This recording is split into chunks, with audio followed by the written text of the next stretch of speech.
What happens after death?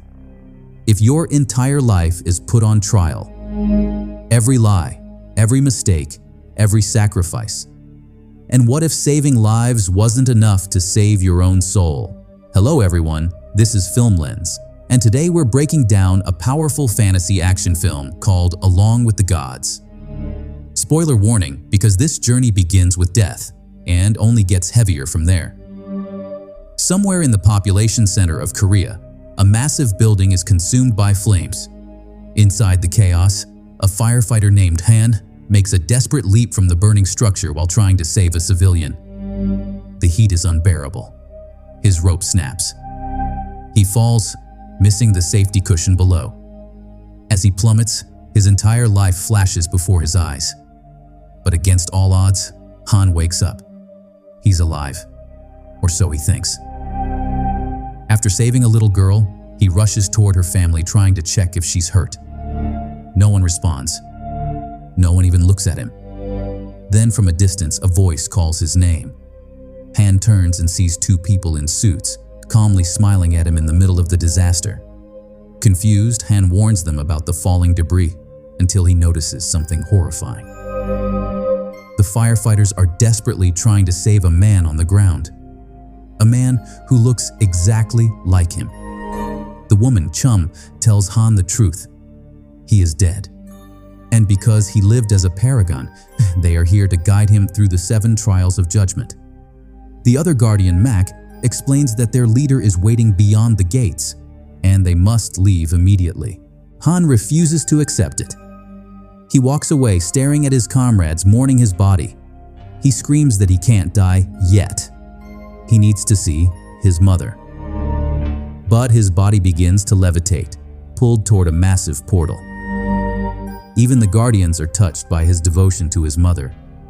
They arrive in another dimension, where thousands of souls march toward judgment. Han meets the Guardian leader Rim, who has helped 47 souls reincarnate in the last century. When Rim congratulates him for being a paragon, Han turns away. He insists he's not a good person. The gates open, and they are transported to a horrifying land of lava, known as the Mountain of Murder. Mac is alarmed. He asks Han if he has ever killed anyone. Han denies it. Rim explains that causing death through inaction is also judged. Han is brought to a stadium where massive doors open beneath him, revealing a pit of molten lava. Condemned souls scream as they burn, endlessly trying to escape.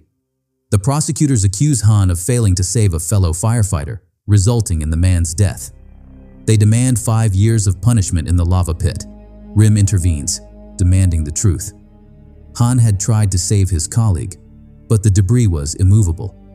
His friend told him to leave and save others instead. Because of that decision, Han saved 8 lives that night. Moved by his heroism, the judge exonerates Han and allows him to pass. But the memory leaves him shaken. Han questions why the Guardians are helping him. Rim reveals the truth. They made a deal with King Yomra, the ruler of Hell.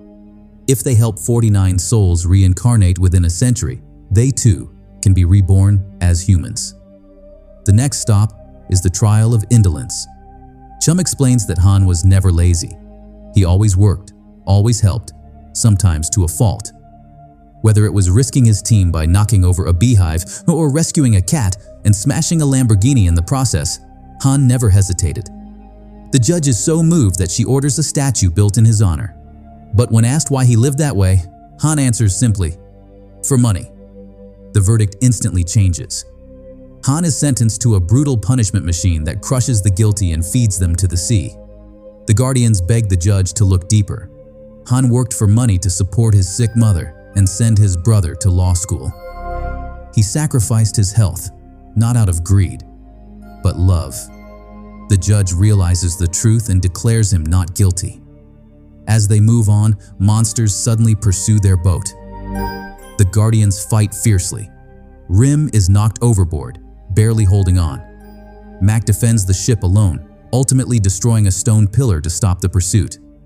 Rim explains that this happened because Han's family member became a vengeful spirit. To uncover the truth, Rim visits Han's home and discovers the mother is alive, meaning the vengeful spirit must be Han's brother, Sue. Rim tracks the spirit to a military base and learns Sue was labeled a deserter. Disguising himself as a colonel, Rim confronts the captain, who reveals his guilt through fear and blackmail. Meanwhile, Han faces the goddess of deceit. He's accused of forging letters and wills for his fallen colleague, pretending to be the man's father. The punishment: his tongue cut off.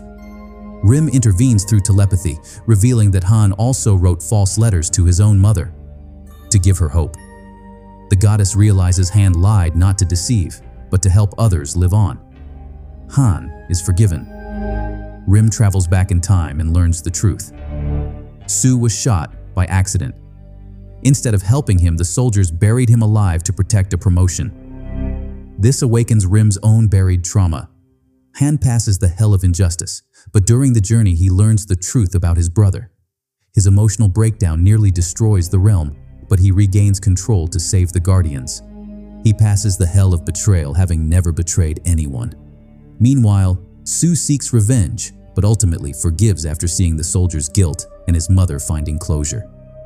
Han reaches the trial of violence. He's accused of beating his brother during their youth. The truth is revealed. Han, overwhelmed by poverty and despair, tried to smother his sick mother, believing death was the only escape.